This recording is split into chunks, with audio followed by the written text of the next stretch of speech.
এক হাদিসে নবীজি বলছেন, ইত্তাকিল মাহারিম তাকুন আ'বুদান নাস। পৃথিবীতে সবচেয়ে বড় ইবাদত গুজার বান্দা হলো যে হারাম কাজকে ছেড়ে দেয়। সবচেয়ে বড় ইবাদত গুজার বান্দা। একবার মুসা আলাইহিস সালাতু ওয়াস সালাম আল্লাহকে বলছে, আল্লাহ আমি জানি তুমি পরিপূর্ণ ইনসাফকার, তোমার ইনসাফের মধ্যে কোনো ত্রুটি নাই।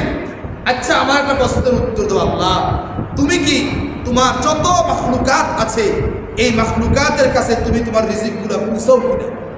আল্লাহ বলছে, মুসা তুমি বললা কিনা? তোমার কি মনে হয় আমার কোনো প্রাণী মাখলুক না খেয়ে থাকে? আল্লাহ বলে, মুসা মনে করছো পৃথিবীর মধ্যে আমি আল্লাহ পাক রব্বুল আলামিন যত পানি তৈরি করেছি এগুলার সবগুলার কাছে পুঙ্খানো রিজিক আমি পৌঁছে দেই না? মুসা তুমি উমক পাহাড়ের মধ্যে ভ্রমণ করো। পাহাড়ের মধ্যে ভ্রমণ করার পরে আল্লাহ বলছেন, মুসা দেখো পাহাড়ের কিনারার মধ্যে একটা পাথর আছে। পাথরের কাছে যখন পয়গম্বর মুসা যায়, আল্লাহ বলে, মুসা তোমার হাতের মধ্যে যে লাঠি দিয়েছি ওই লাঠি দিয়ে তুমি পাথরের মাঝখানে আঘাত করো। পয়গম্বর মুসা লাঠি দিয়ে পাথরের মাঝখানে আঘাত করার ফলে পাথর দুই টুকরা হয়ে গিয়েছে। দুই টুকরা হওয়ার পরে পাথরের ভিতর থেকে আরেকটা পাথর বের হয়েছে। আল্লাহ বলে, মুসা সেই দ্বিতীয় নাম্বার পাথরটাকে তুমি আঘাত করো।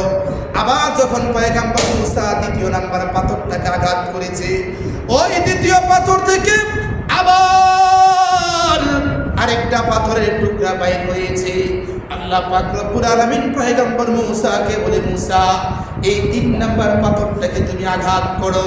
আল্লাহর কথা অনুযায়ী পয়গম্বর মুসা লাঠি মুবারক দিয়ে 3 নাম্বার পাথরটাকে আঘাত করার পরে 3 নাম্বার পাথর থেকে একটা পোকা বাইর হয়।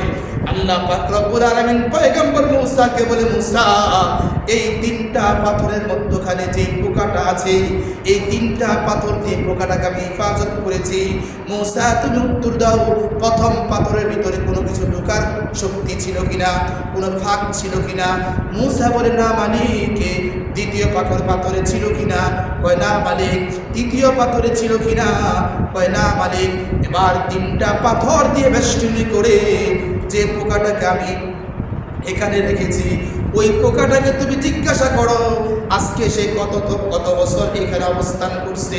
পোকা উত্তর দেয়, মুসা 1 দিন না 2 দিন না 3 দিন না 300 বছর ধরে আমি এই পাথরের মাঝখানে আছি। আল্লাহ পাক রব্বুল আলামিন পয়গম্বর মুসাকে বলে, মুসা তুমি এই পোকাটাকে জিজ্ঞাসা করো 300 বছরে কোনো এক বেলা না খেয়ে আছে কিনা? পয়গম্বর মুসা বলে, পোকা 300 বছরের মধ্যে তুমি কোনোদিন না খেয়ে আছো কিনা?